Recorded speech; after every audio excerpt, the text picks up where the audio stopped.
Бақыт ерлік, сүйдік, қуаныш, бақыт, бірлік,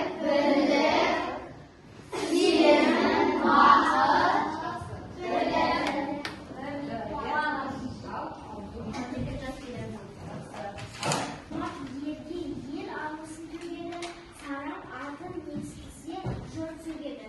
Екіншісі, беріп жаман атанғанша бермей сарам атан. Жақсы, өте жақсы. Жақсай, қуаныш. Жарайсың.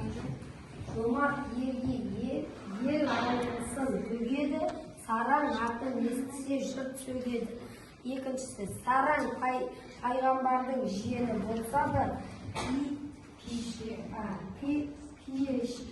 пейішке бармайды. Жомарт қара құлдың баласы болса да, тозаққа бармайды. Батыр шығады, өлсе де тірі деп жұрт ұғады. Сарам пайғамбарымыз сүйенсін болса Сабақты бастамас бұрын біз әдебиет теориясын еске түсінуге, мына жерде неге тұр? Көркемдегіш тәсілдерді түрлері, ал осыларды біз еске түсіру үшін еске түсіру ойын ойнайық. Екі нәрсенің ортақ сипатын белгілерін табу, ұқсатуды не дейді? Олар дайдей, шарши жинақтармен жасалады екен. Кім жауап береді? Өте жақсы. Көрейік алып, дұрыс па, дұрыс емес па? Дұрыс, теңеу. Қара, балаша мәз болды. Мына сөйлемде қайсы теңеу болып тұр? балаша. Өте жақсы. Жарайсың. Келесі. Заттың құбылысының ерекшелігі құрып қоя, айқындап, иә? Тұратын, ол не қайын? Эпитет. Ал, дұрыс-бұрыстығын тексерейік. Жарайсың. Эпитет деп атайды, мысалы, алтын, күзді қалай айқындап тұр? Алтын сөзін қосып, сілесін қосу арқылы күзді ерекшелік көрсетіп. Жарайсың, тамаша. Қыздардың қайталануы арқылы әдеби тілді ажарлап, сөздің беңін келтіретін көркемдік тәсіл ол не деп аталады? Аяжан, аллитерация. Ал, дұрыс-бұрыстығын тексерейік. Дұрыс, аллитерация. Ал, мына жерде қандай мысал берілген? Отыра ғой. Жапанда біткен жапырақ, жамылсан тоңар мекенсің. Жазғы шыққан бүлдірген. Қандай дауысы дұрыстап айтылып тұр? Ол кезде жауап беріңде. Ал сырты қырлы жүзалмас, салғандағы жоғалмас, сапа сынар мекенсің. Жансая. Өте жақсы неге? Аллитерация. С әріптерінен басталды. Даусын жылдам ойын ойнайық. Ол үшін жомарт, қанағат, дәулет сөздері берілген.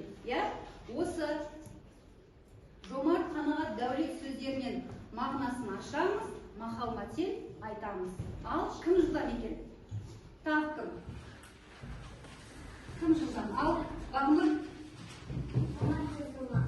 Даусын шығарамыз. Жомарт сөзінің мағынасы қолы ашық, басқаларға көмектесіп тұратын адам.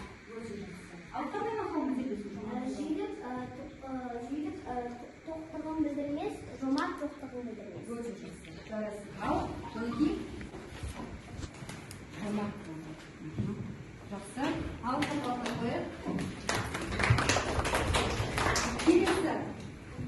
Қанағат бар затқа риза болу. Мысалы, қанағат қарын тойғызар, қанағатсыз жалғыз атын сойғызар. Өте жақсы. Жарайсың. Шоколадтаймыз. Көп парчасы болды.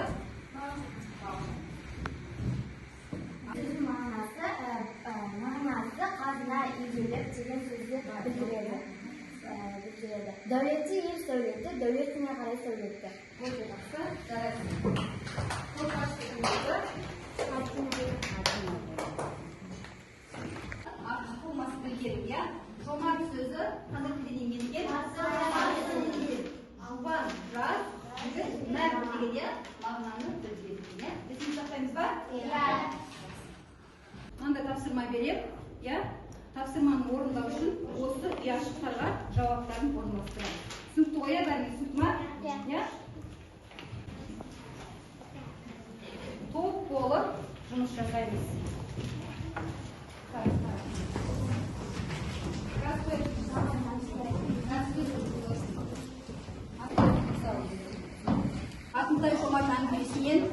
бізге үзінділер берген. Осы үзінділердің ішінен біз не табамыз? Көркемдегіш құралдарды табамыз. Қанағат тобы, дәулет тобы, жомарт тобы. Ал бірлесе жұмыс жасаймыз.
Жомарт тобы бастаймыз. Бірінші үзіндіні оқимыз, Атымтай Жомарт өзі есепсіз бай бола тұрып, күн сайын бір мезгіл үстіне ескі қысқы киім киіп, отын кесіп, шөп тасып жұмыс қылады екен. Синоним қос сөз екен. Жомарт Құдай берген дәулетіні тамақ, жалаңашқа киім, үйсіздерге үй болдыңыз. Сөйтіп тұрып өз басыңызды кемшілікке салып, жете алмаған жанса отын кесіп, шөп тасығаныңыздың мағынасы не деп жеткізді деді.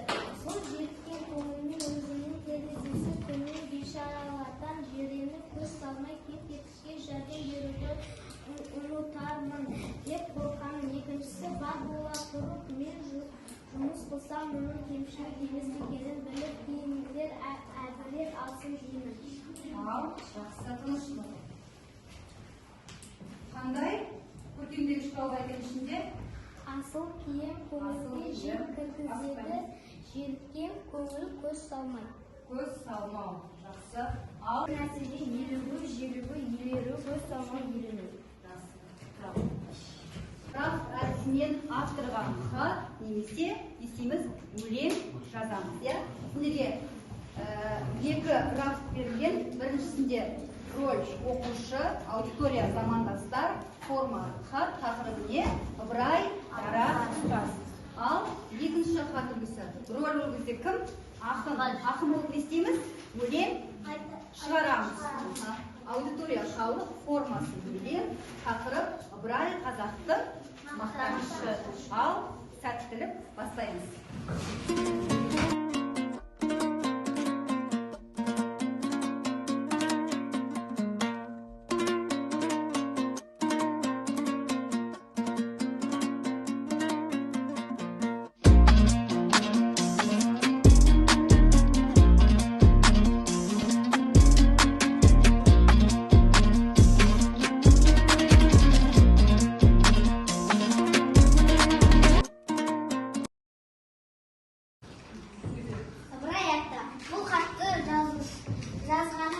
Жазғанның себебі мен сізге үлкен алғысымды білдіргім келеді.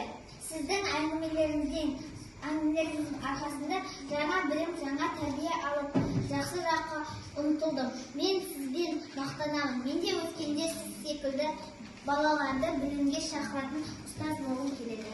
Жазушы бар.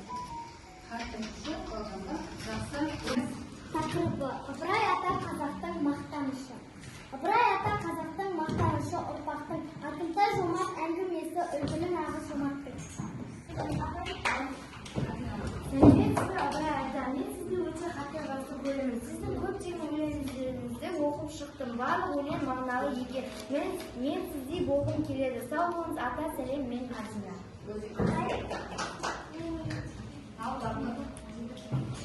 Ыбырай ата дарастас. Аштың білім ұясын қазақ үшін оқытамын деп қазақтың әр баласын білім беру жолында кетті алғышым. Таза болақ асаны мен үсені тәрбие етіп мәтін айтшы үйренеді. Кері байланыс. Қолындағы не? iPhone телефон. Бүгін сондай жомарттығын ұстапты, иә? Бүкілге не таратамын? iPhone телефон таратамын. Осы арқылы бүгінгі сабаққа не істейміз? Кері байланыс жүргіземіз. Ал, иә, SMS жазамыз. Маған жазында SMS, иә? iPhone қанша?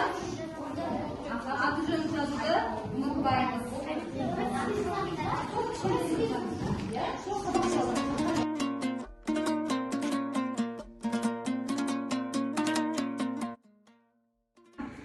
Жаңағы дәулет тобы жалпы бүгінгі сабаққа есіне қатысты деп өзім ойлаймын. Енді топ бойынша бағалайтын болсақ, 3 топта қалай түсті? 2 топ тең түсті, қанағат тобы 1 ұпайға жеңді. Жақсы. Енді топтың ішіне бағалайтын болсақ, Елнұрайға 9 балл, Әделеге 8 балл, Қуаныш жарайсың өте жақсы. Сағада бүгінге қоямын 8 балл. Сезімге 9 балл қоямын, 7 балл, Әдина 9 балл, Балжан 9, Әскерге 7 балл қоямын. Халқын балаларына